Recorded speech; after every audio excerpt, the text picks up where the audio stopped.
Hello everyone. Today we talk about how to fix the app of WordPress. We will go to settings, then we click on apps. After that you will search about the app of WordPress and you will click. Then we will on for stop. After that we will go to storage.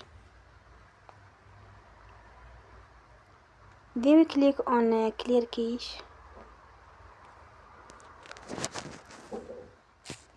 You will go to Play Store and then you will update your app. Don't forget to support us by like and subscribe. See you next time and thank you for watching.